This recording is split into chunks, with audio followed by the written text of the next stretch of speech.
Ne bucură faptul că avem ocazia să fim contemporani cu marele, cel mai cunoscut, îndrăgit și apreciat pictor sătmărean, Aurel Țenț. Artistul plastic, plin cu elan, putere și în același timp cu o puternică dezlănțuire artistică, aniversa la 18 noiembrie 2014, 84 de ani. În același timp, organiza la această aniversare o expoziție retrospectivă extrem de bogată și plină de o expresivitate rar întâlnită din lucrările sale create aproximativ în ultimii 10 ani. În decursul anilor, artistul a cunoscut o serie de probleme, însă avea și satisfacții. A trecut după Oradea la Timișoara, Odorheiu Secuiesc, Brașov, iar în final urma Bacău, unde avea debutul artistic și urma o activitate artistică deosebit de importantă și grăitoare. După o perioadă însemnată în privința mânuirii pensulei, urma totuși Satul Mare, unde pot fi culese roadele creației artistului plastic prin recunoștința iubitorilor de artă. În 1979 și 1981 s-a numărat printre laureații concursurilor artistice din acea vreme. La Satul Mare a continuat cu o activitate creatoare susținută ca pictor și grafician, iar în 2007 Centrul Culturii Tradiționale i-a acordat titlul de senior al artelor. A participat la numeroase expoziții în România și Ungaria. Lucrările sale au ajuns și în galerii din Austria și Suedia, în această din urmă țară fiind tipărit și un album consacrat artei sale. Expoziția retrospectivă la Muzeul de Artă din Satul Mare, cu peste 80 de lucrări, stă mărturie aprecierilor primite și prezente prin acest material.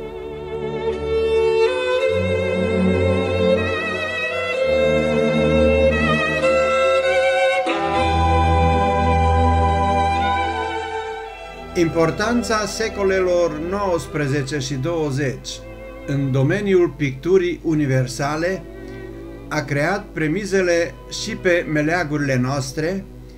În Europa au devenit vestite coloniile artistice din Franța, Anglia, Olanda, Danemarca, Germania, Elveția și Ungaria, dar pentru noi rămâne cea mai renumită cu o valoare mondială inegalabilă, cel mai apropiat leagăn al picturii bazinului carpatic din Baia Mare.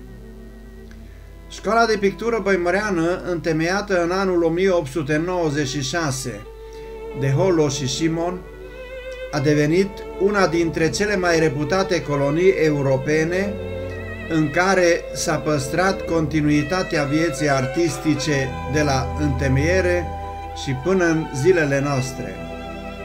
Pe parcursul existenței sale au lucrat aici peste 4.000 de artiști plastici din țară și în marea lor majoritate din spațiul central și est-european.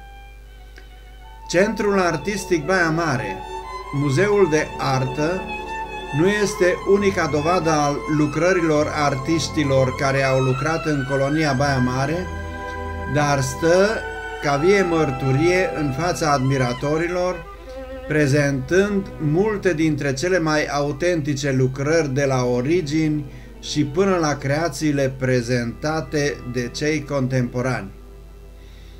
Ramificațiile centrului artistic depășește granițele strâns concepute, ele dezvoltându-se în multe direcții și au dobândit renume și recunoaștere în rândul celor care le practică cu plăcere și entuziasm, de asemenea în marea tabără a iubitorilor de arte frumoase, fie actori consacrați sau simpli spectatori.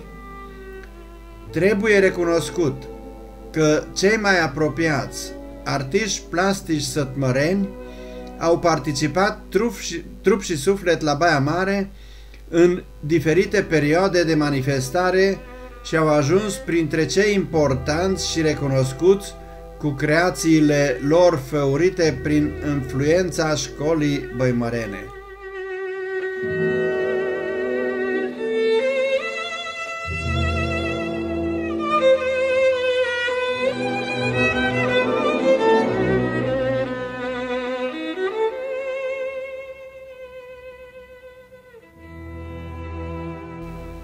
Maestrul Aurel Țenț creează opere de o deosebită frumusețe, căutând mereu să aducă noutăți în privința concepțiunii artistice, a tehnicii și stilisticii utilizate pentru exprimarea creației. Discursul artistic devine în acest fel atrăgător și pasionant. Exprimările stilistice nu rămân într-un cadru obișnuit, aduc întotdeauna noutăți expresive pentru trezirea curiozității spectatorului. După momentele zbuciumate al vremurilor, artistul a reușit să dobândească o experiență aparte, bogată de viață și de om. Din tinerețe aspira spre arte. A lucrat în atelierul pictorului Lehmann la Timișoara, iar apoi a făcut portrete la comandă după fotografii. S-a atins și de acuarele și tempera, imortalizând superbele peisaje de pe malul râului Bega.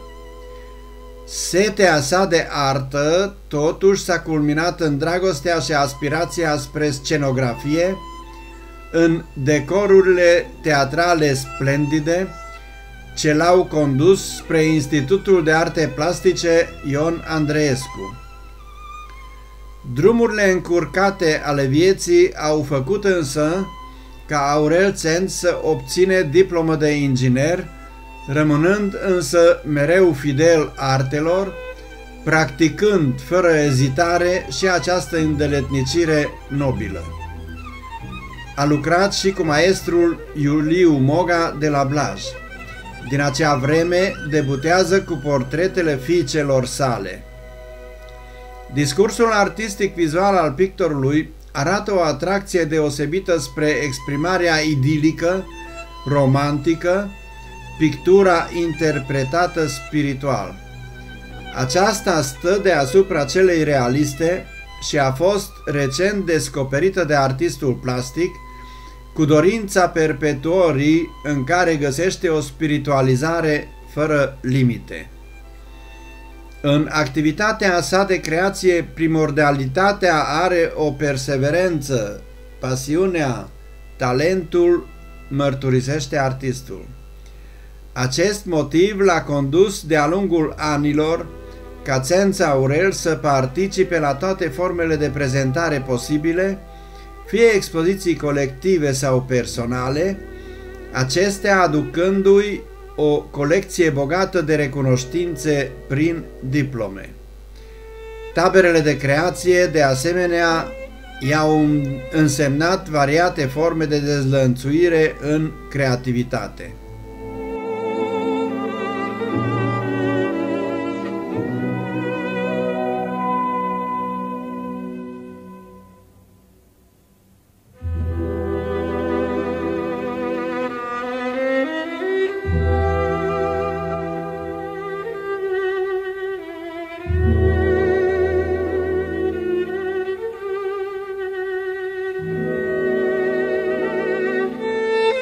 Declarat senior al artelor în anul 2007, lucrările sale stau mărturie unor ani plini de călătorii în care a vizitat Balcicul, Veneția, Maramureșul și s-a simțit foarte bine în taberele de creație. Publicista și critic de artă suedeză Brigitta Fredander, în cartea biografică apărută în 2010, scria despre Țenț Aurel: respectă și admiră pictura clasică, dar în același timp este deschis tehnicilor noi. Crede că poate fi mai greu să pictezi o imagine abstractă care să transmită ceva privitorului decât să pictezi o imagine realistă. Poate vreodată va încerca să picteze non-figurativ, dar n-ar putea spune că tânjește după asta. Nu trebuie să forțezi ceea ce nu simți cu adevărat, numai de dragul de a fi avangardist. Aurel ține foarte mult să nu facă ceva ce nu-l caracterizează. Putem constata despre tablourile sale că armonia culorilor aduce o perfectă vizualizare și impresie plăcută consumatorului artei. Iar despre tehnica folosită, spune maestrul că aceasta nu se învață, nu se impune, așa cum pictura nu se face doar cu o îndemânare oricât de măiastră a mâinii, a degetelor. Ele, amândouă, și tehnica și pictura, le consider mult mai complexe. Totul se realizează pe un traseu. Capul este inteligența, inima este sufletul și mâna este dexteritatea. Numai cu toate trei faci o bună pictură. Numai cu una din ele nu faci adevărată artă, poți face numai chiciuri sau, în cel mai bun caz, tablouri comerciale.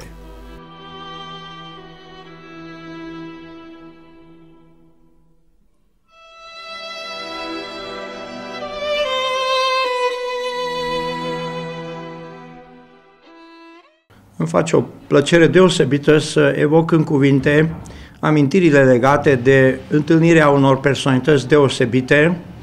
În cazul de față mă gândesc la maestru Aurel Țenț, pe care l-am cunoscut în această vară, mai precis la sfârșitul verii, în toamna anului 2014, într-o tabără de creație în care m-am simțit deosebit de bine și cu această ocazie aș vrea să rostesc cuvinte de apreciere la adresa curatorului expoziției, care a reunit personalități deosebite, domnul Hitter Ferenc, și la cuvinte de mulțumire la adresa patronului pensiunii Limpedea, care a găzduit sub cupola generoasă întâlnirea taberiștilor din această toamnă. În această tabără s-au reunit câțiva artiști foarte riguros selectați, care au reușit să fie împreună câteva zile în acest cadru mirific, într-o atmosferă de foarte armonioasă comunicare între ale artei. În acest sens a conturat personalitatea maestrului Aurel Țenț de o vitalitate deosebită, care parcă a simțit nevoia să anuleze vârsta, înscriindu-și numele și gesturile și activitatea cu litere de aur în istoria acestei tabere. Am avut pe urmă prilejul, la invitația sa, să am această onoare și datorie deosebită ca să mă întâlnesc sub cupola generoasă a Muzeului de Artă din satul Mare, unde a avut o mare și frumoasă expoziție retrospectivă. Am ajuns acolo cu noroc, surmontând anumite dificultăți legate de distanța în spațiu, și am fost foarte plăcut surprins de faptul că ceea ce mi-am imaginat eu că voi găsi acolo s-a completat cu o succesiune de tablouri neașteptate. Eu inițial m-am dus acolo cu gândul că aș putea prezenta o analogie cu arta lui Teodor Aman, în care complementaritatea studiului riguros al arhitecturii compoziției se îmbină cu acele momente în care, în răgazul dintre două întreprinderi dificile, maestru s-a relaxat, realizând mici lucrări de dimensiunile marilor capodopere, prevestind impresionismul și post-impresionismul. Mare mi-a fost surpriza când am văzut pe maestru Aurel Țenț, care a surmontat această etapă pe care am socotit-o ca fundament de analogie cu câteva secole. Maestru Cenț, înscriindu-se prin pictura sa într-o arie specifică a artei contemporane. Nimic din experiența de multe decenii care a determinat decantările acestea artistice. Spiritul vioi și foarte tânăr al maestrului a copleșit sălile Simezei. Ceea ce a rămas totuși valid în această analogie, cred că este elementul constructiv al compoziției. Ca și maestrul despre care vorbeam, Aurel Cenț, după o scurtă zăbovire în domeniul studiilor academice de la Cluj de prin anii 60, caută să-și găsească o conotație a personalității în coordonatele unei rigori raționale mult mai obiective și astfel părăsește după câțiva ani de studiu Academia de Artă și se înscrie la Politehnică, devenind un inginer care până la pensionare a reușit foarte multe performanțe în domeniul inovației și a cercetării raționale în domeniul industriei lemnului. După aceea se întoarce la prima dragoste și îmbrățișează din nou pictura ca o nevoie de a comunica pe niște paliere mult mai complexe decât simpla înregistrare rațională a lumii. Și astfel se reîntoarce la pictură și în cadrul Muzeului de Artă din Satul Mare prezintă un univers mirific, foarte complex, dar în același timp foarte unitar. Deci această arhitectură riguroasă a gândirii sale, într-o tectonică compozițională perenă, se îmbrățișează cu manifestări spontane de o deschidere și de o dezvoltură comunicațională ieșite din comun. Una peste alta, expoziția, în ciuda diversității, se înscrie într-un palier foarte omogen în care maestru Cenț Aurel ne prezintă un univers bine definit, suficient sieș, unde parcă într-o viziune proprie ne prezintă o altă perspectivă de a aborda aceeași realitate cu care ne întâlnim în fiecare zi. În lucrările sale de compoziție sunt prezente foarte multe abordări ale culturii universale. Multe compoziții sunt inspirate din subiecte biblice, din Vechiul Testament, din Noul Testament. De asemenea, apar foarte multe compoziții legate de legende și miturile acestui ținut pe care îl reprezintă într-un mod foarte specific. Pe de altă parte, însă, în pictura sa, vine cu o serie întreagă de inovații la care cea mai importantă caracteristică ar fi universul unui spațiu compozițional afectiv unde stabilește legile proprii în funcție de nevoile expresive ale suprafeței. Una peste alta, în această culme a unei vieți în care și-a găsit obârșia într-o comunicare coerentă, maestru Cenț Aurel a reușit să dăruiască publicului sătmărean o expoziție de marcă ieșită din comun, care probabil, și doresc din tot sufletul, se va îmbunătăți cu noi coordonate și poate că va lua calea itinerantă a unor orașe și muzee de artă din alte zone decât meleagurile în care își desfășoară activitatea.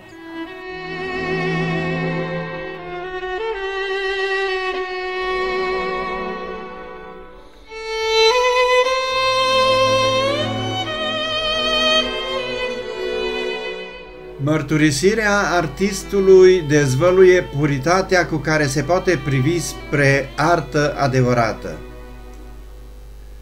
Pentru mine, arta este viața, este iubirea, este bucuria de a trăi, acea stare spirituală paroxistică în care să vezi pe cei dragi, pe prieteni, lumea, orașul în care trăiești, toate în lumina respectului pentru tradiție și încredere în modernism.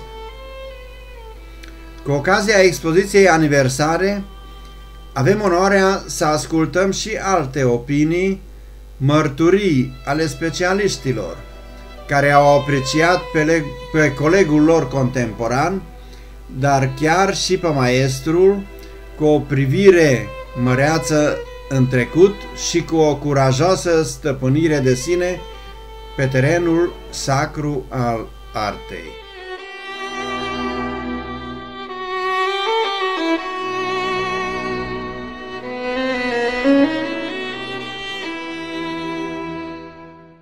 În primul rând, transmit felicitări.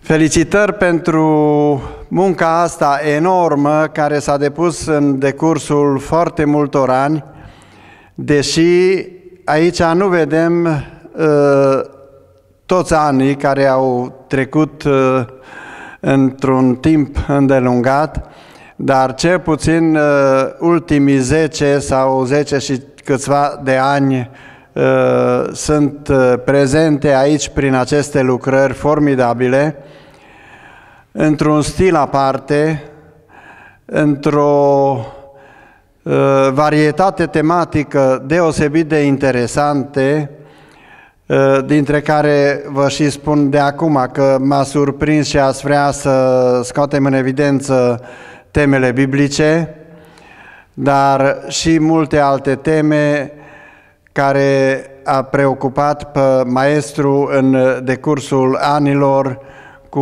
o activitate așa de bogată. De ce ați făcut expoziția retrospectivă acum? Și povestiți-ne puțin ce putem vedea prin cele 85 de lucrări expuse aici la Muzeul din Satul Mare.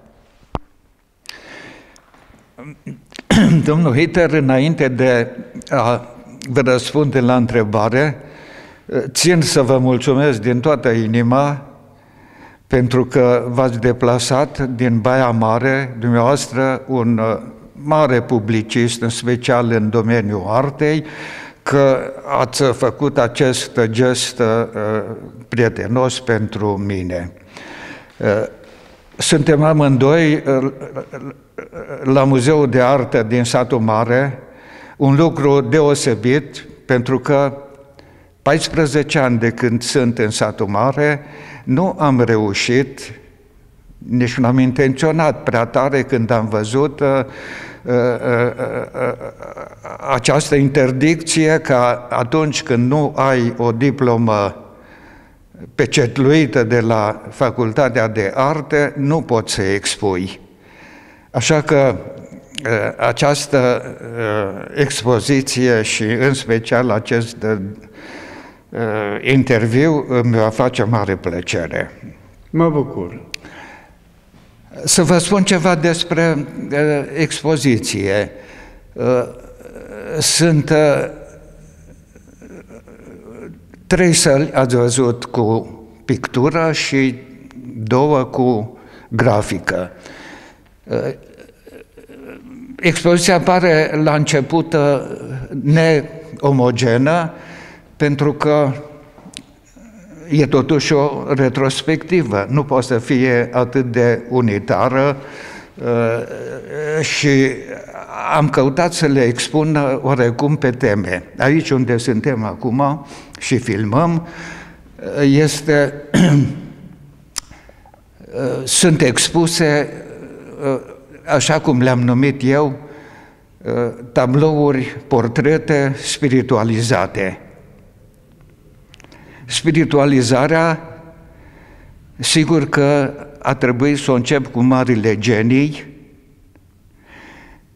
în diferite domenii, dar spiritualizare văd și în prezent. Oamenii care ne înconjoară au spiritualitate. Până la urmă, un portret simplu, am zis spiritualizat, este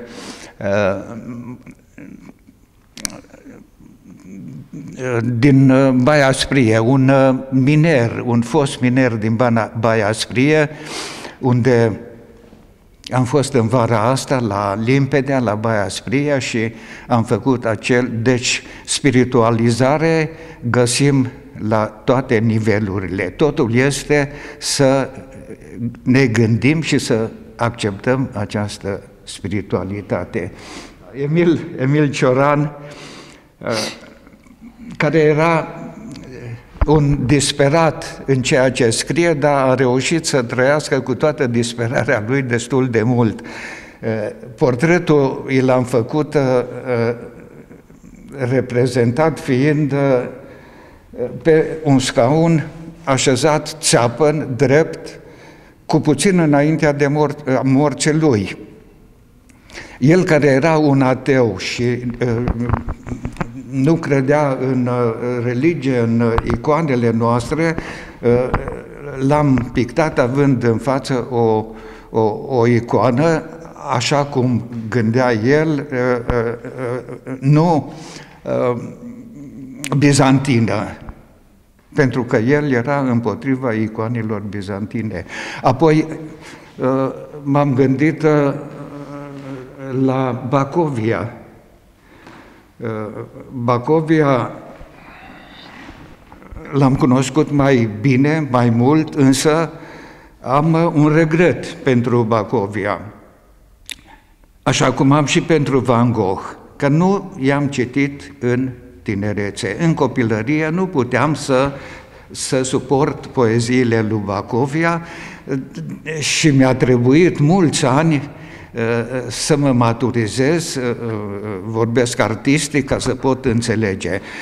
Bacovia e reprezentată, după cum vedeți, într-o noapte, în cămașă de noapte. El cânta foarte mult și la vioară și cred că reprezintă simbolic acea melancolie bacoviană.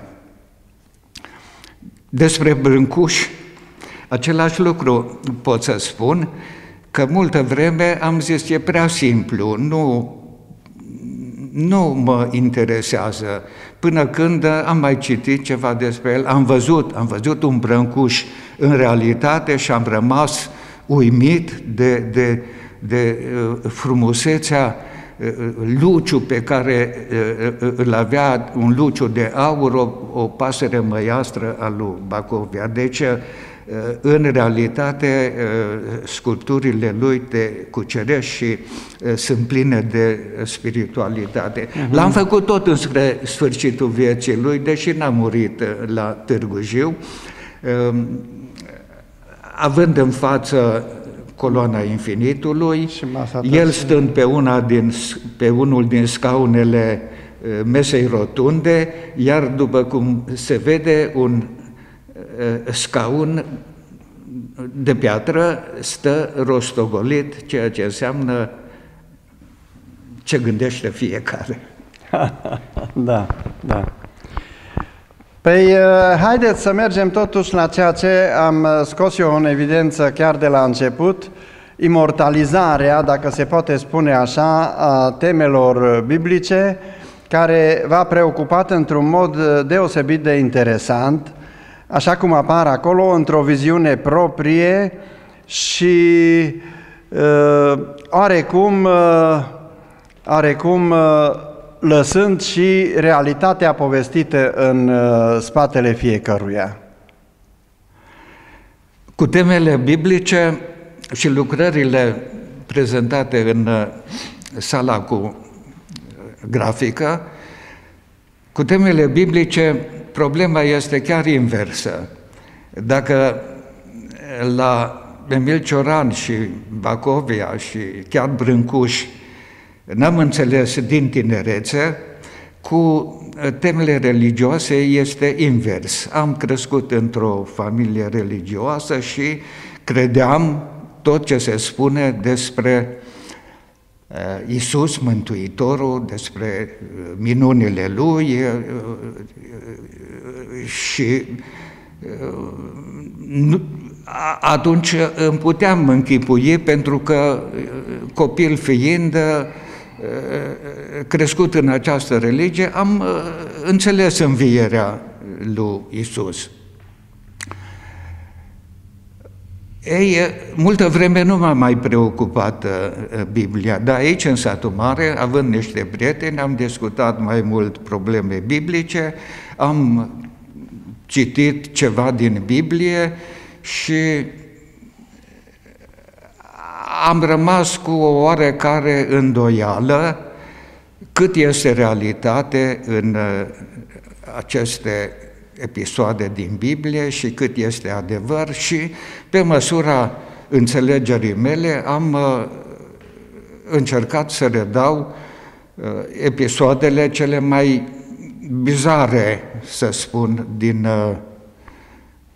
Biblie. Câteva lucruri au fost mai în primul rând, Adam și Eva. Toată lumea zice că păcatul pornește de la Eva, însă omagiul meu adus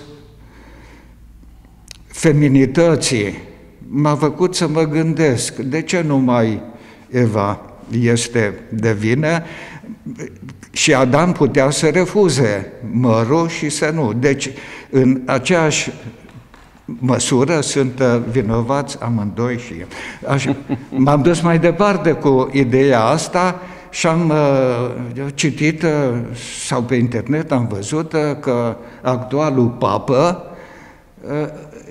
i-a adus laude Evei, în sensul că dacă ceea ce a legat Eva prin păcatul ei, Maria Fecioară a deslegat prin nașterea lui Isus.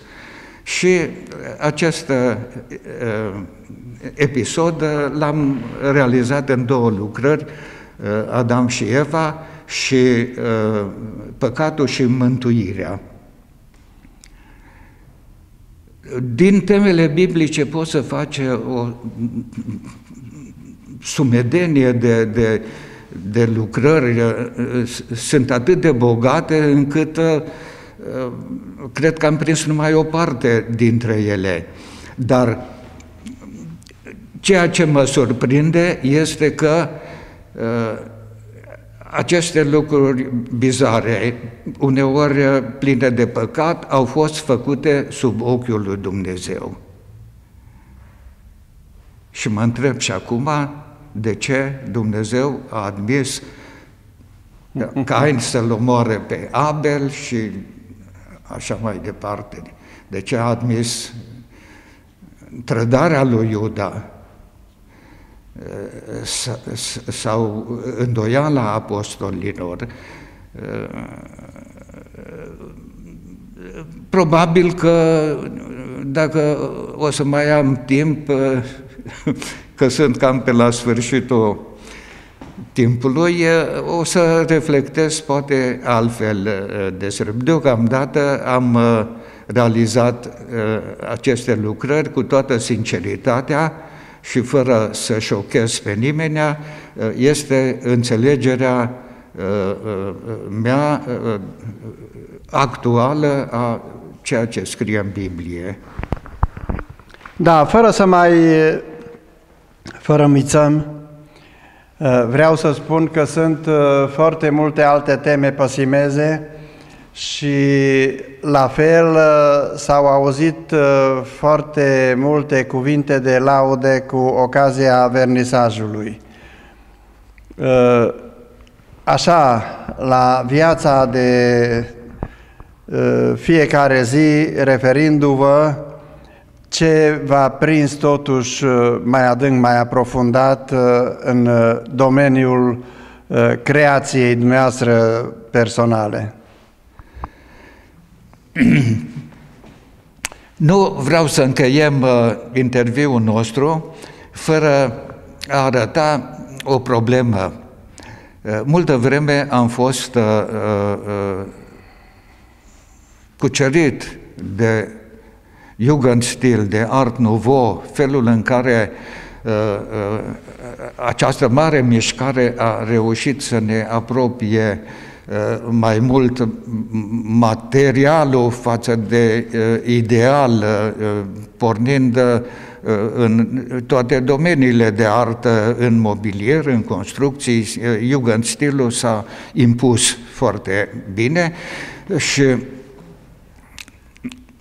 fiind deseori în Austria, am văzut multe expoziții cu Gustav Klimt, am început să citesc, să văd mai multe lucrări de ale lui și ca un omagiu pentru acest mare artist care a reușit să introducă simbolismul, Jugendstilul, Art Nouveau specific austriac, am realizat câteva tablouri, 5 tablouri, reprezentându-l pe Gustav Klimt. Gustav Klimt pictând Gustav Klimt cu modelele sale cele mai cunoscute, având tablouri renumite, cunoscute în toată lumea, am așezat modelele în jurul lui Gustav Klimt. Am mai reprezentat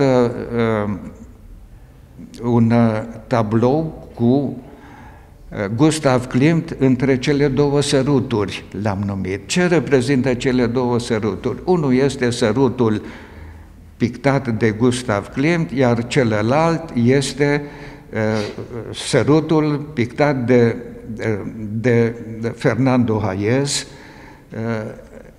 Similitudinea între cele două tablouri m-a uimit foarte mult și nu știu de ce nu se recunoaște că sărutul lui Gustav Klimt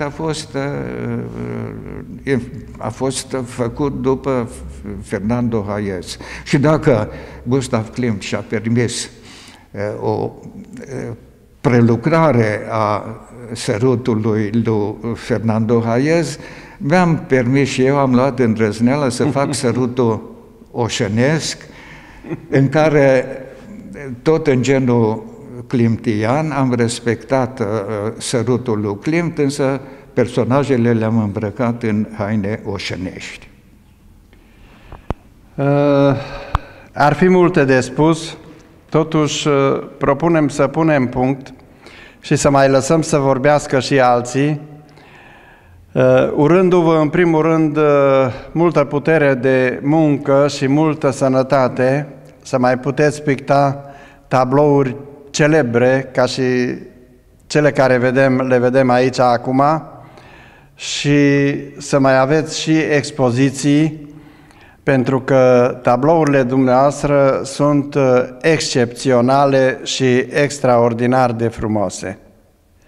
Iată-ne și continuăm discuțiile la expoziția maestrului Aurel Țenț în Satul Mare.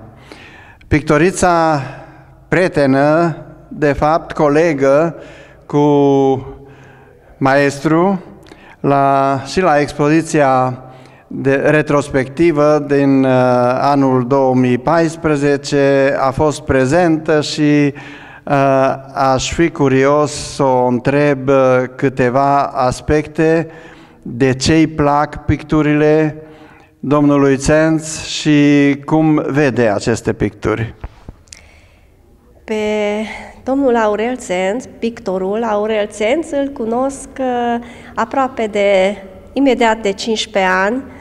E un bun prieten, coleg și avem amintiri frumoase din tabără de creație și analizând, am avut posibilitatea să analizez și să vizualizez tablourile lui și ce mi-a plăcut mai mult și m-a atras la tablourile lui, în primul rând cromatica, culorile și în al doilea rând tehnica pensulației.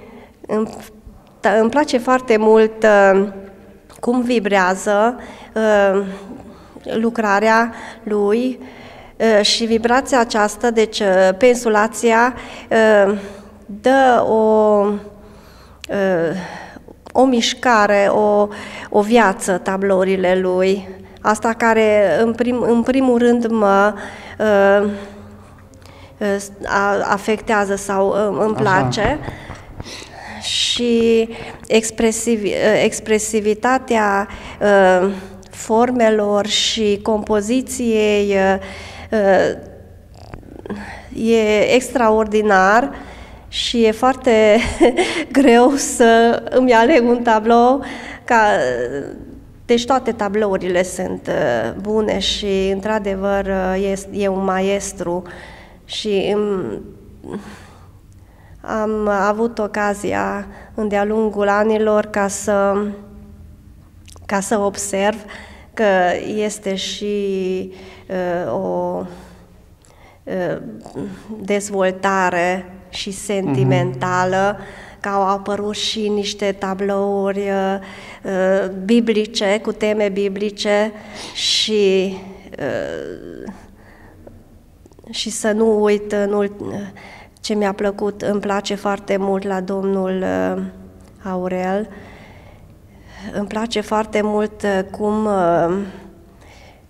folosește acvarela, deci tehnica acvarelei și a graficii, folosește laviuri subțiri și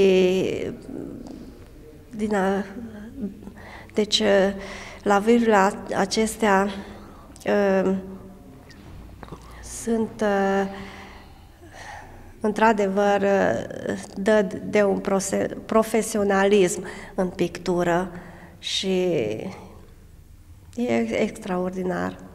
Bine, mulțumesc, Erzica, cuvintele frumoase și pentru... îi doresc totodată la mulți ani și să fim mai departe colegi și prieteni buni cu domnul maestru Aurel Țenț. Covaci Emil, marele pictor de Satul Mare, foarte apreciat și foarte căutat, nu vorbesc în glumă. Este coleg la fel cu maestru Aurel Țenț și prezent la expoziția retrospectivă din Muzeul de Artă în Satul Mare. Ce te-a prins în primul rând dintre foarte multe tablouri expuse pe Simeze și cum vezi această expoziție, la fel ca și pictura maestrului? Păi dacă vorbim de mari pictori sau de pictori de renume, eu zic că mai mare în prezent în Satul Mare nu există ca și maestrul Aurel Țenț.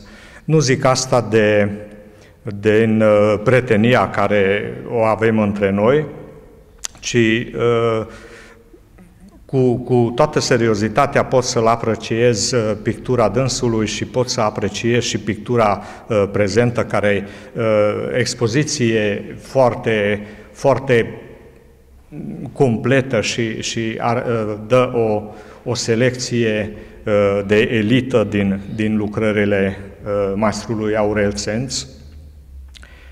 Poate că îl supăr pe foarte mulți cu această exclamare, pentru că, în primul rând, în lumea artei plastice din Satul Mare, fiecare se crede însuși el sau ea cel mai mare dintre toți. Asta peste tot e așa. Peste tot e așa și tot în orice epocă, dacă căutăm, găsim orgoliu și invidie între artiști, dar eu totuși cred că în prezent, dacă vorbim din toată creația în artă plastică, ce se poate spune în Satul Mare, poate de la Aurel Pop încoace, eu zic că mai mare artist n-am avut și nu avem decât Aurel Țenț, și în privința creației în care spune absolut toate cultura omenirii, în principiu a Europei, toată mitologia e prelucrată în tablourile dânsului. Și în privința a picturii, a compoziției, a culorilor, putem vorbi de o lume aparte care nu nu se poate compara cu celelalte. Vorbim de un pictor contemporan, dar totodată nu numai că e contemporan, ci e și, pot să zic că e etern.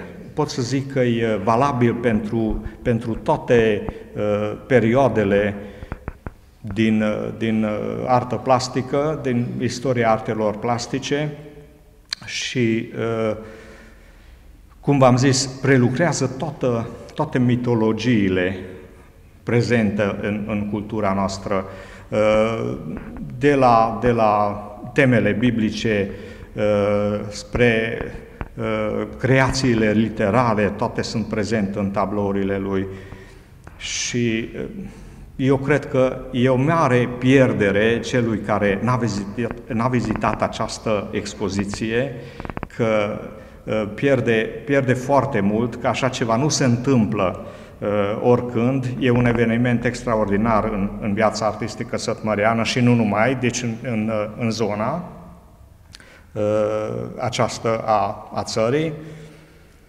Nu știu, mai sunt câteva zile, o săptămână în care ține expoziția și merită văzut. Cine n-a fost până acum să vină să viziteze,